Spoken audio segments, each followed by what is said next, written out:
नमस्कार दोस्तों। हम लोगों ने अपना पहला पार्ट ठोस अवस्था ख़त्म कर लिया है। मैं उम्मीद करता हूँ आपको मेरी पढ़ाई हुई चीज़ें समझ आई होंगी। आप लोगों ने रसायन विज्ञान की जो पुस्तिका है उससे कुछ प्रश्न भी हल कर लिए होंगे।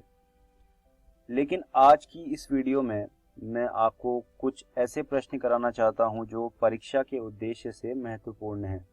मैं आपको कुल 4 प्रश्न कराऊंगा। एक एक करके हम सारे प्रश्नों को समझेंगे। तो आइए शुरू करते हैं पहले प्रश्न से। पहला प्रश्न है कि ठोस कठोर क्यों होते हैं। जब मैंने आपको ठोस अवस्था पढ़ाया था तो ठोस अवस्था का जो पहला वीडियो था उसमें मैंने आपको ठोसों के कुछ गुण पढ़ाए थे। उन गुणों में वो 4 गुण थे। 4 गुणों में एक गुण ये भी था कि ठोस कठोर होते हैं। तो पहला प्रश्न हमारा ये बनता है कि ठोस कठोर क्यों होते हैं, आखिर ऐसा क्या होता है जिसकी वजह से ठोस कठोर होते हैं। देखिए, ठोस के जो अवयवी कण होते हैं उनकी स्थितियां नियत होती हैं। उनको ज्यादा स्थान नहीं मिलता इधर उधर हिलने का। जैसा कि मैंने आपको वीडियो में भी बताया था कि ठोस में जो अवयवी कण होते हैं उनके बीच की दूरियां लघु होती हैं। तो लघु दूरियां होने के कारण कम स्थान मिलता है हिलने डुलने का। तो जो ठोस के कण होते हैं वो अपनी मध्य स्थितियों के चारों ओर ही दोलन करते हैं। ठोस के जो अवयवी कण होते हैं वो निविड़ संकुलित होते हैं। निविड़ संकुलित का मतलब होता है क्लोज्ड पैक होते हैं, बहुत ही अच्छी तरह आपस में चिपके होते हैं और उनके बीच काफी कम स्थान रिक्त होता है। तो यही कारण होता है कि ठोस कठोर क्यों होते हैं। ये हमारा पहला प्रश्न था। आप इसका उत्तर अपनी अपनी कॉपियों में नोट कर लीजिए। आइए चलते हैं दूसरे प्रश्न की ओर। दूसरा प्रश्न हमारा ये कहता है कि कांच को अतिशीतित द्रव क्यों माना जाता है। देखिए, जो कांच होता है, अगर आप कभी गौर कीजिएगा या फिर अगर आपने आज तक नहीं देखा तो आप देखिएगा कि जो पुरानी इमारतें होती हैं या फिर पुरानी जो बिल्डिंग होती है उसमें जो कांच की खिड़की लगी होती है, उस खिड़की का जो निचला हिस्सा होता है वो थोड़ा मोटा हो जाता है। आप देखिएगा इस चीज को, अगर नहीं देखा आपने तो निचला हिस्सा मोटा होने का क्या कारण है। कांच तो अगर हम देखें तो एक तरीके से एक ठोस है, तो निचला हिस्सा मोटा होने का क्या कारण है। तो इसका कारण ये है कि कांच एक अक्रिस्टलीय ठोस है और कांच में क्या होता है, एक अति मंद प्रवाह की प्रवृत्ति होती है और इस प्रवाह की वजह से जो पुरानी इमारतें या फिर खिड़कियां होती हैं उसमें जो शीशे होते हैं उसका निचला हिस्सा थोड़ा मोटा हो जाता है। तो यही कारण है कांच को अतिशीतित द्रव माने जाने का। ये सवाल बहुत ही ज़्यादा महत्वपूर्ण है। आप इसको ज़रूर करके जाइएगा और इस पूरे उत्तर को अपनी कॉपी में भी लिख लीजिए ताकि बाद में पढ़ने में आपको सहूलियत हो।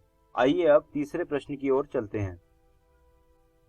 तीसरा प्रश्न कहता है, स्पष्ट कीजिए कि एक घनीय एकक कोष्ठिका के कोने और अंतः केंद्र पर उपस्थित परमाणु का कितना भाग सन्निकट कोष्ठिका से सहभाजित होता है।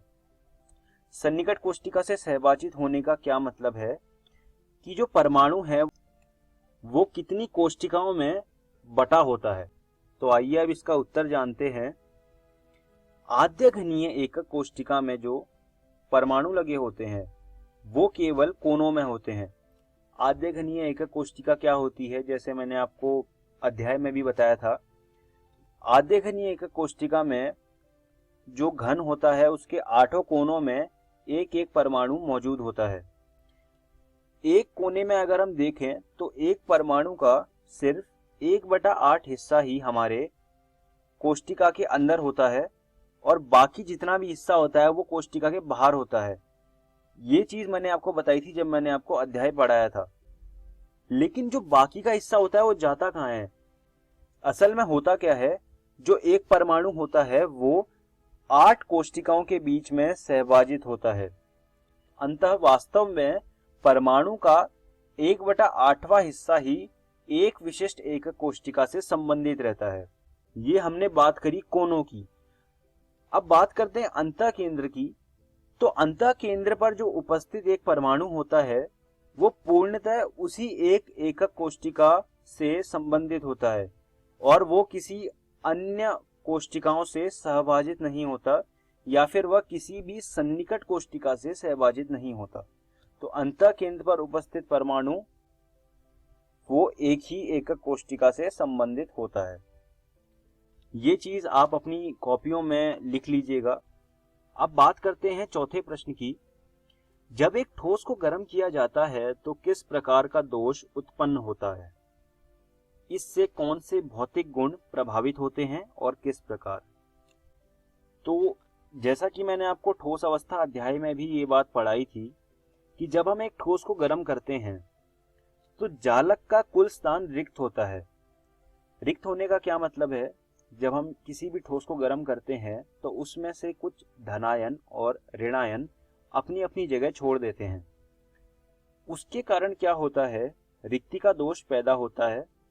रिक्ति का दोष हम क्यों कह रहे हैं? क्योंकि उससे क्या होता है, स्थान रिक्त हो जाता है। तो स्थान रिक्त होने के कारण जो दोष उत्पन्न होता है उसे हम रिक्ति का दोष कहते हैं। उसे अंग्रेजी में हम वैकेंसी डिफेक्ट भी कहते हैं। रिक्ति का दोष होने के कारण जो हमारा ठोस है उसका घनत्व कम हो जाता है। ये बात मैंने आपको अध्याय में भी बताई थी और अभी भी बता रहा हूं। आप इन दोनों पॉइंट्स को नोट कर लीजिए। ये जो प्रश्न है वो परीक्षा के उद्देश्य से बहुत ही महत्वपूर्ण है। ये मैंने आपको 4 प्रश्न कराए जो कि मुझे लगा कि थोड़े महत्वपूर्ण हैं। आप इन चारों प्रश्न को घर जाके एक बार दोबारा देख लीजिएगा और इनको एक बार कॉपी में लिख के इनकी प्रैक्टिस कर लीजिएगा। और ऐसे ही कुछ प्रश्न आप अपनी रसायन विज्ञान की एनसीईआरटी से भी हल कर सकते हैं। मैं उम्मीद करता हूं कि ठोस अवस्था पाठ आपको समझ आया होगा और ये जो प्रश्न मैंने आपको बताए इसके जो उत्तर हैं वो भी आपको समझ आए होंगे। धन्यवाद दोस्तों।